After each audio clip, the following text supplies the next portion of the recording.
Gjithmonë futbolli e ka treguar se mund të arrijë gjëra të cilat politika ka ngecur prej kohësh dhe ka të pamundur për t'i kapërcyer disa kufi. Kjo u vërtetua edhe në organizimin e Europianit të 21 vjeçarëve për vitin 2027, mes Shqipërisë dhe Serbisë. Shumë kush e kritikoi një vendim të tillë dhe akuzoi Federatën Shqiptare të Futbollit dhe kreun e saj si një dashakeqjes krahasi Kosovës, pasi zgjelli të organizonte Europianin me Serbinë. Gjithashtu edhe vetë UEFA-n, duke thënë se ka një projekt kundër shqiptarëve dhe synon ndarjen e tyre.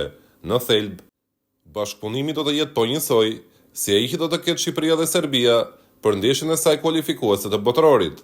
Por në fakt, data e 2 prillit e vitit 2025 duhet të mbahet më në thellë në kujtesën e shqiptarëve dhe të historisë tonë. Për herë të parë në Serbi, po valon edhe flamuri i Kosovës, jo vetëm i Shqipërisë. Për herë të parë, me dëshirë ose jo, Serbia ka pranuar Kosovën si shtet. Sado e pabesueshme të jetë, kjo ndodhi edhe fal vetëm futbollit.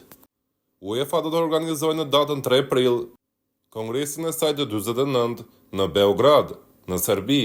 Armand Duka, në rolin e zëvendës presidentit të UEFA-s, ka lobuar që në Beograd të mos mungojë as flamuri i Kosovës. Këtë herë edhe për shkak të këtij europiani që do të organizohet në Serbi, nuk mund t'i bënin me bizë situatës. Ata ka vendosur flamurin e Kosovës në krah të shteteve të tjera, dhe kjo mund të quhet padyshim një arritje e madhe, që nuk mund të ndodhë në asnjë fushë tjetër. Një fitore e madhe që është arritur në zemër të Serbisë. Në Beograd, tashmë është e qartë se Federata e Futbollit të Serbisë ka bërë një hap mbrapa në krahasim me sjelljen shtetërore që ka Serbia kundër shqiptarëve dhe Kosovës, dhe kjo e ardhur në një kohë kur gjithë Evropa është trazuar nga situatat e luftës. Sigurisht nuk është fare pak.